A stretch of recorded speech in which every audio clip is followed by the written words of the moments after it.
Halo teman-teman, ketemu lagi dengan saya di channel Joni Yulianto dan Salam Inklusi. Pemilu sudah di depan mata, tidak lebih dari 3 bulan lagi kita akan memilih calon legislatif dan pemimpin bangsa kita. Nah, dan seperti yang saya sampaikan di episode sebelumnya, bahwa difabel atau penyandang disabilitas saat ini juga tengah bersiap untuk menjadi bagian dari yang dipilih dalam pemilihan umum 2024. Nah, di obrolan sebelumnya saya sudah banyak berdiskusi menggali pengalaman Sikdam Hasyim, pria 33 tahun kelahiran Aceh yang saat ini sedang mempersiapkan diri untuk mencalonkan sebagai anggota legislatif dari partai P3, partai nomor urut berapa ya? 17. Nomor urut 17. Nah, di Dapil Aceh 2 untuk DPR RI dengan nomor urut 6. Oke. Nah, kita akan lanjutkan obrolannya. Siap. Siap Mas ya. Ini kan interogasi ya. Aduh. Iya, jadi tadi kalau di sebelumnya kan kita ngobrol, katanya ceritanya ini kayak sesuatu yang tidak sengaja gitu ya. Kebetulan semuanya dimudahkan untuk kemudian kenal dengan partai politik, ketemu dengan pengurusnya, ditawari, bahkan ditawari minta untuk di Aceh dan dapat juga di Aceh gitu ya. Nah, tapi yang ingin saya tanyakan, apa sebetulnya motivasinya? Kok tahu-tahu jadi pingin nyalon legislatif itu gimana ceritanya? Motivasinya yang pasti itu sih Mas, maksudnya karena tadi kan dalam dalam perundungan saya sebagai disabilitas, Allah itu kan sudah banyak sekali memberikan berkahnya kepada saya ya. Berkahnya kepada saya itu di luar dugaan saya, di luar rencana saya. Sehingga saya dalam perundungan saya, setelah Allah berikan semuanya, baik dari dunia internasional maupun nasional, dan maksudnya saya mendapatkan lebih gitu kan, dan saatnya bagi saya untuk mengabdi Mas, untuk mengabdi dalam bentuk membantu teman-teman disabilitas. Nah, sekarang kan saya hanya bisa membantu teman-teman disabilitas itu kan hanya beberapa orang Mas, hanya sekecil. Karena impian saya adalah saya bisa membantu teman-teman disabilitas sebanyak mungkin Mas. Kalau perlu seluruh Indonesia. Sehingga itu tadi. Nah, sahabat saya bilang, kalau kamu ingin bantu teman-teman disabilitas dari Sabang sampai Merauke, kamu harus masuk pemerintahan. Kamu harus menjadi seseorang yang punya power atau pengaruh seperti itu. Nah, salah satunya partai. Jadi itu Mas. Jadi lewat partai kamu bisa memperjuangkan suara-suara teman-teman disabilitas seluruh Indonesia.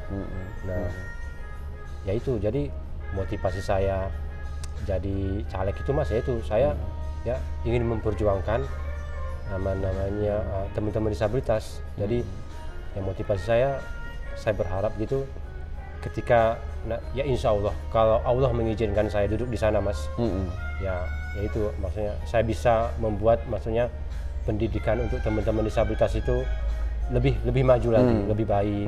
Terus teman-teman disabilitas lebih diterima di dunia kerja, dalam artian dunia pekerjaan di Indonesia itu lebih inklusif, dunia pendidikan di Indonesia itu lebih inklusif, dan dari kesehatan dan semua sektor kehidupan itu lebih inklusif buat teman-teman disabilitas. Ya, itu sih Mas alasan saya, itu mimpi saya sebenarnya. Nah, karena sudah ngomongin mimpi, jadi apa hal yang kalau misalnya dibilang ya 5 prioritas gitu, kalau misalnya ya atas izin Allah nanti terpilih begitu dan duduk di Senayan, apa kira-kira 5 prioritas ya agenda yang Sikdam ingin perjuangkan gitu? Sekarang sebenarnya yang ada di prioritas saya adalah pendidikan Mas.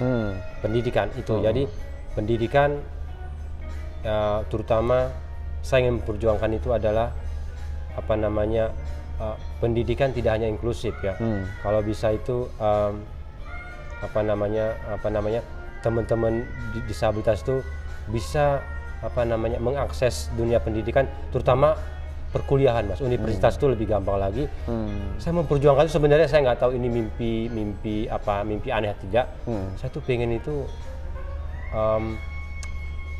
kuliah itu gratis buat teman-teman disabilitas Mas, yang teman-teman disabilitas yang berprestasi seperti itu. Nah, karena ada beberapa kampus kan sudah memberikan kuliah gratis ya buat teman-teman disabilitas. Saya berharap itu nanti kedepannya itu Indonesia itu maksudnya dunia universitas itu bisa mudah dijangkau dan free buat teman-teman disabilitas Mas. Itu sih, itu prioritas saya sebenarnya. Terus yang kedua itu dunia pekerjaan sebenarnya. Itu saya ingin mendorong itu. Jadi selama ini kan kita hanya kayak kuota 2%, 1%, tapi kan implementasinya kurang Mas.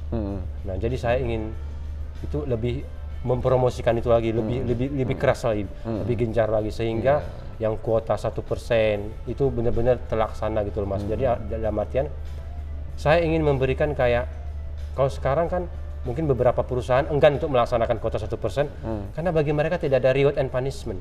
Jadi saya ingin nanti insya Allah kalau dikasih izin sama Allah, saya ingin menerapkan reward and punishment bagi perusahaan-perusahaan, dalam artian perusahaan siapapun perusahaan yang meng-hire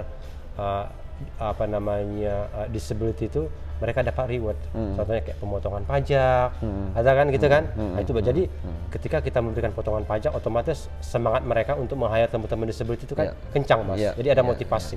Kalau sekarang kan cuman rewardnya nggak ada, punishmentnya juga nggak jelas kan. Jadi saya itu ya ngapain dilakukan gitu ya. Yes, betul. Kemudian akses Mas, akses terutama kesehatan Mas. Sekarang kan teman-teman tuh sangat jauh dari namanya pelayanan yang inklusif untuk akses kesehatan. Itu yang saya mau dorong sih. Akses untuk kesehatannya ya. Terus dan saya itu berikutnya adalah, saya nggak tahu kenapa ya, kayak dunia transportasi Mas. Alhamdulillah sekarang kan teman-teman disabilitas naik kereta api dapat diskon 20%. Jadi saya ingin mendorong itu ke lebih luas transportasi lagi, kayak bis, pesawat terbang, itu yang saya dorong sih Mas. Jadi karena konsesi kan sebenarnya salah satu yang belum selesai nih aturan pelaksanaannya. Itu yang saya dorong dunia transportasi. Jadi seperti itu. Jadi transportasi saya pengen dorong kayak pesawat terbang tuh konsesi juga, terus kayak bis seperti itu ya, kayak kapal laut seperti itu. Ya jadi mungkin prioritas saya sesuatu yang berkait dengan hajatnya teman-teman disabilitas. Dari pendidikan, pekerjaan seperti itu. Betul. Wah ini luar biasa. Belum ngomong soal mereka-mereka yang tinggal di desa yang sarananya juga. Nah, tadi kita sempat ngobrol soal itu ya. Yang mereka yang sarananya sangat minim, kemudian juga ya kalau cuma ngomongin pemotongan tapi sarananya nggak ada juga kan nggak bisa dirasakan gitu kan. Betul. Belum lagi mereka disabilitas berat yang memang ya mau keluar rumah saja nggak ada akses gitu kan.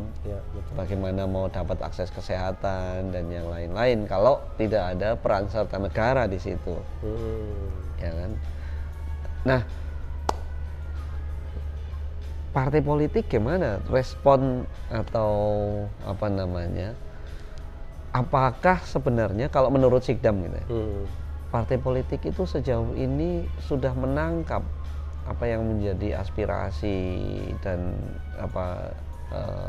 kebutuhan prioritas difabel ini? Nah, alhamdulillah Mas, namanya Partai Persatuan Pembangunan ini kan, maksudnya saya berlabuh di partai yang benar-benar sesuai dengan keinginan saya, dalam artian sejauh ini Mas, kayak Partai Persatuan Pembangunan menurut saya bukan karena saya caleg dari Partai Persatuan Pembangunan ya, tapi sejauh ini salah satu-satunya partai yang yang di dalam visi mereka itu tentang inklusivitas, itu Partai Persatuan Pembangunan, Mas. Makanya ketika mereka meminta saya untuk jadi caleg, karena sejalan dengan mereka, karena mereka juga ingin memperjuangkan isu-isu disabilitas di pemerintahan, Mas. Dan untuk pemilu, nah salah satu bukti nyata bahwa mereka itu benar-benar memperjuangkan isu-isu disabilitas, nah terbukti kan di pemilu di pemilu tahun depan 2024 itu 2024 itu Partai Persatuan Pembangunan satu-satunya partai yang paling banyak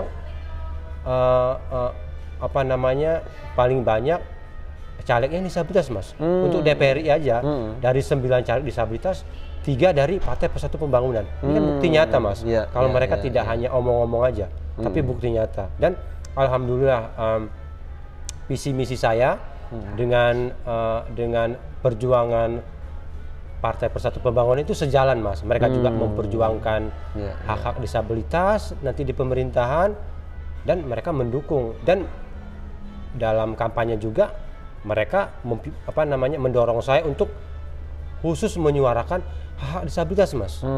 Walaupun mereka punya visi misi tersendiri tapi mereka mendukung, mendorong saya agar saya vokal, kekeh, istiqomah menyuarakan isu-isu disabilitas. Gitu, Mas. Jadi mereka sangat mendukung, Mas. Sangat inklusif, sangat mendukung, dan luar biasa, Mas. Sangat mendukung. Wah, luar biasa ini. Ya, alhamdulillah, Mas. Saya berlabuh di partai yang tepat. Di partai yang tepat. Yes, alhamdulillah, seperti itu. Bukan partai cari-cari charming gitu. Iya.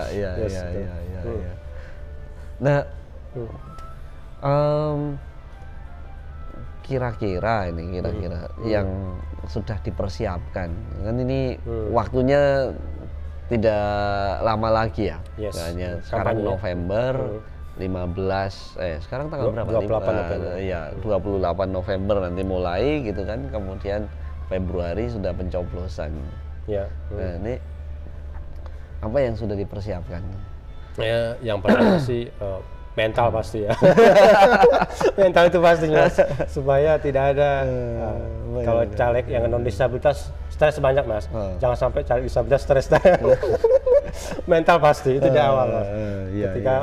Ketika dinyatakan siap bersedia jadi caleg, itu mental dulu, Mas. Ya kan?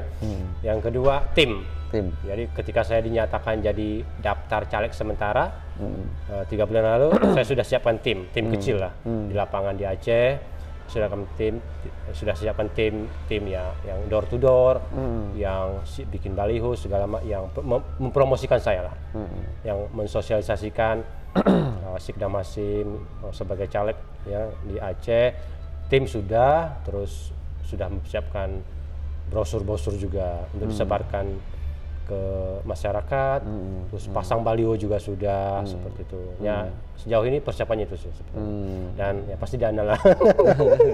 Dana dalam proses itu, ongoing gitu. Luar biasa. Luar biasa. Nah, tapi kalau ini saya beralih ke topik ini ya, namanya teman-teman pemilih. Kalau menurut Sikdam, ini sebenarnya pemilih kita itu cukup rasional atau belum sih dalam menentukan pilihannya soal siapa calon legislatif yang layak untuk dipilih? Pemilih yang mana nih, Mas? Yang non disabilitas apa yang umum? Yang disabilitas? Yang umum apa disabilitas? Boleh dua-duanya, yang umum juga boleh, kemudian yang penyandang disabilitas juga boleh.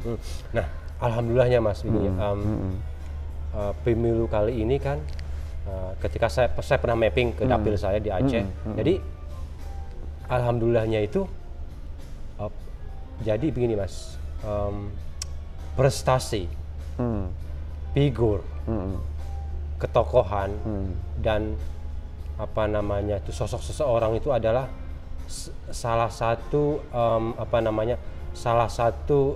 penentu, Mas. Pemilih itu mereka tuh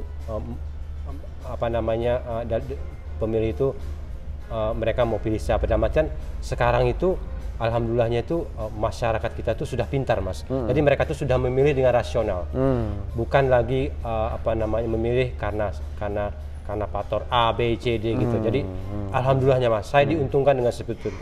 Nah Nah, dan sekarang itu saya lihat, maksudnya calon pemilih saya juga, mereka tuh nggak pernah lihat Sikdam itu disabilitas, no.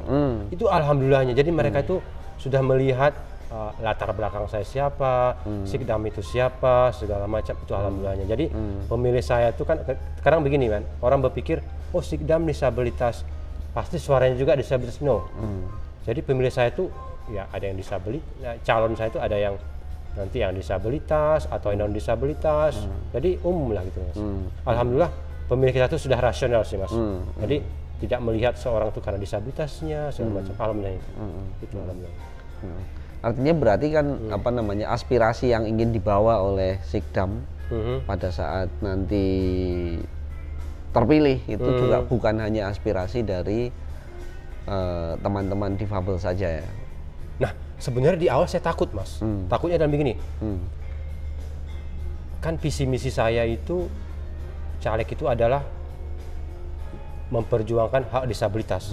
Pertama sebenarnya saya takut untuk memajukan ini karena saya berpikir, oh ini kan nanti saya takutnya suara saya pasti nggak ada, karena orang pasti, karena saya hanya mengharapkan suara disabilitas yang kecil. Awalnya saya takut mas untuk apa namanya, membuat visi misi saya adalah memperjuangkan hak disabilitas. Itu kan sangat istilahnya itu kan sangat kecil ya mas ya. Sangat istilahnya itu apa ya, sangat terblok lah ya. Sangat istilahnya ya khusus gitu ya. Sedangkan saya kalau ingin duduk di Senayan harus mengambil suara-suara yang umum kan, yang dari non disabilitas juga. Seperti apalagi di dapil saya itu kan disabilitas sedikit sekali mas. Disabilitas itu hanya mungkin sekitar di bawah, kalau DPT-nya itu dikit sekali mas. DPT-nya itu sekitar mungkin di bawah 2.000 mas. Sedangkan saya membutuhkan minimal 60.000 untuk ke Senayan. Bayangkan. Iya. Sebenarnya saya takut. Tapi saya gimana? Tapi saya begini. Saya percaya tadi pemilih kan sudah rasional. Pemilih sudah rasional. Jadi alhamdulillah pemilih kita sekarang tuh tidak melihat apa namanya, dia disabilitas, dan itu tadi mereka lihat ketokohan dalam artian mereka lihat prestasi saya segala macam. Jadi mereka dalam artian mereka tidak fokus dengan perjuangan saya. Mereka berpikir, oh kalau Sikdam nanti jadi ke Senayan pasti Sikdam memperjuangkan semuanya. Perempuan, anak-anak, baik yang disabilitas maupun non disabilitas, karena sudah terbukti mas. Jadi benar mas. Jadi saya nggak tahu mas, walau alam ya. Diuntungnya mas. Jadi sebelum saya nyalek, jadi setahun 2 tahun lalu saya sudah setahun 2 tahun yang lalu tuh saya sudah turun ke dapil saya melakukan kegiatan sosial mas. Saya nggak tahu kenapa, walau alam ya, saya sudah membantu masyarakat di sana. Kalau saya menggalang donasi segala macam, waktu itu sempat viral juga 2 tahun lalu kan. Saya sempat turun, padahal waktu itu saya tidak ada niatan ini untuk modal caleg saya enggak. Nah dari modal itu mas, jadi orang percaya bahwa Sikdam itu maju bukan untuk disabilitas, dia bantu kok semua orang, dia sosial. Jadi itu mas. Jadi awalnya takut, tapi ketika melihat dan ini mas, saya percaya bahwa jadi sekarang ini gini mas, jadi saya percaya apa namanya, orang itu kan punya hati nurani mas ya. Nah jadi saya sekarang itu kampanyenya tuh membuka hati nurani sebenarnya. Mungkin kayak yang lain kan kampanyenya bebas ini, apa gratis ini, kalian saya enggak, karena saya yakin. Jadi pengaruh dengan kampanye saya juga mas. Jadi kampanye saya itu adalah lebih ke inspiring story, lebih ke inspiratif gitu loh. Jadi lebih ke membuka hati mereka dan itu, dan kan masyarakat sekarang itu kan sudah lelah mas dengan caleg-caleg. Kan banyak yang caleg ketika janji-janji. Nah, jadi saya selalu bilang beri kesempatan bagi caleg yang baru. Ya istilahnya kalau yang sebelumnya kan sudah janji, saya kan belum tolong saya kasih kesempatan. Jadi itu sebenarnya. Ya alhamdulillah sih. Kalau pemilih disabilitas sendiri gimana kira-kira? Kenapa? Kalau Sikdam melihat pemilih penyandang disabilitas saat ini, apakah mereka sudah cukup mendapatkan edukasi tentang apa itu pemilu, bagaimana sebenarnya pilihan itu mempengaruhi masa depan negara, masa depan mereka sendiri, atau bahkan sampai ke hal-hal yang paling teknis soal bagaimana sih mencoblos itu sudah cukup belum sih untuk teman-teman? Kalau mayoritas Mas ya, kalau mayoritas belum sih Mas. Apalagi kalau kita tanya pentingnya memilih bagi mereka, bahwa satu suara mereka tuh sangat menentukan nasib bangsa ini. Satu suara itu sangat menentukan kebijakan atau peraturan di negeri ini belum Mas. Untuk sampai, cuman alhamdulillahnya kalau untuk kesadaran untuk memilih sudah mulai. Terus cara mencoblos itu beberapa sih sudah. Tapi kalau ditanya secara keseluruhan belum sih Mas. Dibandingkan yang non disabilitas seperti itu. Iya. Tapi gini, alhamdulillahnya Mas, di dapil saya teman-teman support. Nah itu alhamdulillahnya mereka itu kayak kemarin ketika mereka tahu saya maju jadi caleg gitu kan, mereka langsung kita dukung mas gitu kan.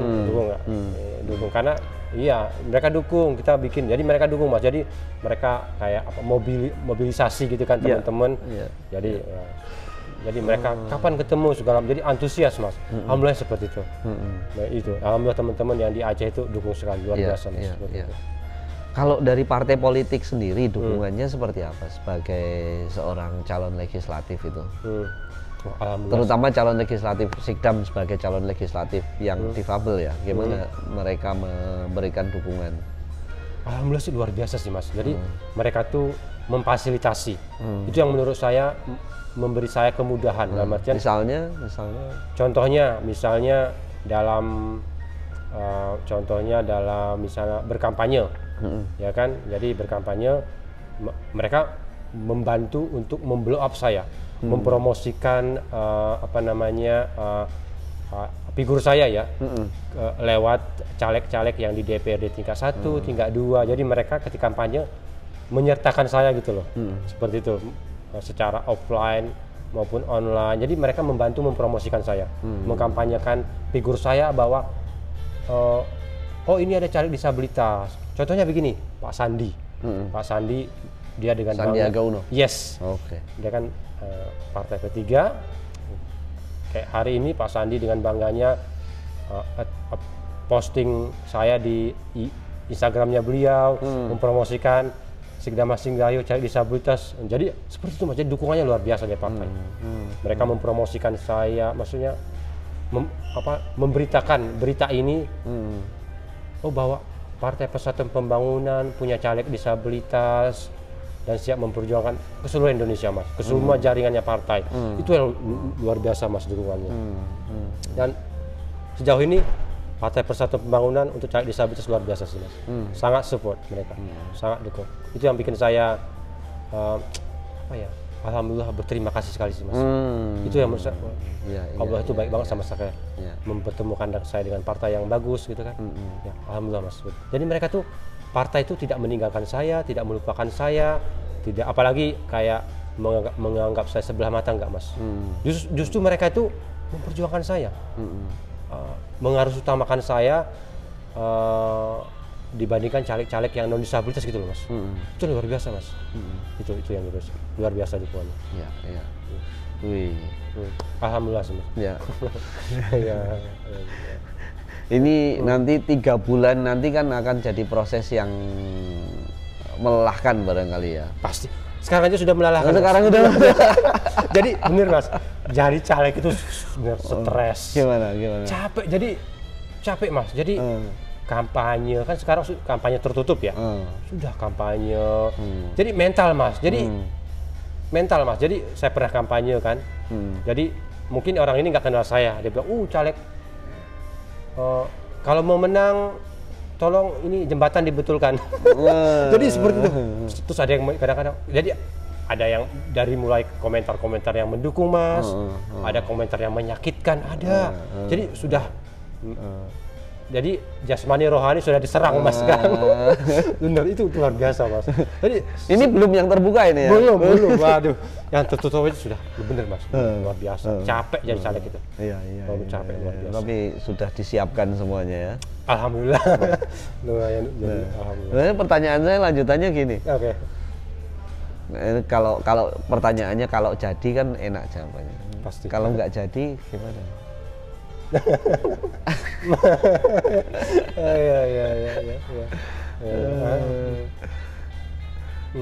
Gimana kira-kira? Maksudnya? Sebagai newcomer di politik, Yes. ini kan tadi cerita juga kalau apa namanya sebelumnya bahkan nggak punya background di partai politik, kemudian ini benar-benar pengalaman baru untuk mencalonkan diri begitu. Kemudian tadi, wah ini belum kampanye terbuka saja sudah sebegini lelahnya. Gitu. Nanti kampanye tertutup belum? Ya nanti kampanye terbuka akan lebih lelah lagi gitu kan. Kira-kira kalau hasilnya belum sesuai yang diharapkan, nggak jadi, gimana kira-kira? Alhamdulillah Mas. Jadi saya kan punya konsultan politik ya, konsultan politik. Jadi ketika dalam proses pencalekan ini saya selalu dibekali ya, dikasih wejangan-wejangan atau pembekalan tentang caleg, termasuk plus minusnya gitu loh. Plusnya apa, minusnya apa, dan nanti hasilnya seperti apa. Jadi kalau saya sekarang kan maju jadi caleg itu kan lillahi ta'ala. Alhamdulillah saya sekarang dengan persiapan yang ada, baik secara mental ataupun non mental seperti itu, saya sudah terima Mas. Jadi apapun nanti hasilnya Februari nanti, saya sudah dibekali gitu loh. Dalam artian sekarang saya lillahi ta'ala. Sekarang kalau caleg itu kan ya benar jadi atau tidak jadi gitu kan. Nah kalau saya istilahnya ambil positifnya aja sih Mas. Dalam artian sekarang saya sadar apa yang saya lakukan kan. Saya tahu apa yang saya lakukan dan saya akan siap dengan resiko yang akan saya dapatkan nanti. Jadi ya apa namanya, kalau Allah izinkan alhamdulillah gitu kan. Tapi kalau Allah belum mengizinkan saya, artinya saya selalu ini belum rezeki Mas. Belum rezeki dan ya hitung-hitung pengalaman gitu Mas. Jadi saya sudah mempersiapkan itu, dalam artian ya contohnya sekarang ya seperti dana gitu kan, budget gitu ya. Istilahnya saya harus siap kehilangan, dalam artian saya sudah siap jadi menerima resikonya seperti itu. Jadi ya itu sih Mas. Jadi saya itu tadi maksudnya kalau Allah mengizinkan alhamdulillah. Kalau Allah belum mengizinkan berarti belum rezeki. Ya hitung-hitung pengalaman gitu ya Mas ya. Itu sih sebenarnya. Betul. Itu sih. Nah, tapi kalau kemudian jadi, berarti kan akan banyak apa namanya tadi rencana-rencana perubahan yang kemudian bisa didorong, bisa diupayakan gitu ya. Dan tadi saya mau highlight bahwa meskipun visi misinya akan apa namanya berfokus pada difabel atau penyandang disabilitas, tapi bukan berarti bahwa Sikdam ini akan hanya memperjuangkan penyandang disabilitas gitu ya. Betul. Karena anggota legislatif itu kan setelah jadi ya dia wakil masyarakat gitu kan. Betul. Wakil rakyat gitu yang semua warga negara, semua rakyat harus diperjuangkan. Benar. Betul. Menurut Sikdam seberapa penting sih perwakilan difabel harus ada di calon legislatif? Sangat penting Mas. Sangat penting karena apa namanya? Karena sekarang pemerintah kita kan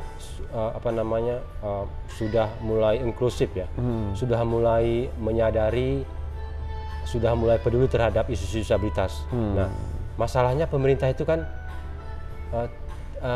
mereka tidak punya eksekutor Mas, atau komandan yang melaksanakan, yang mengimplementasikan atau yang mendesain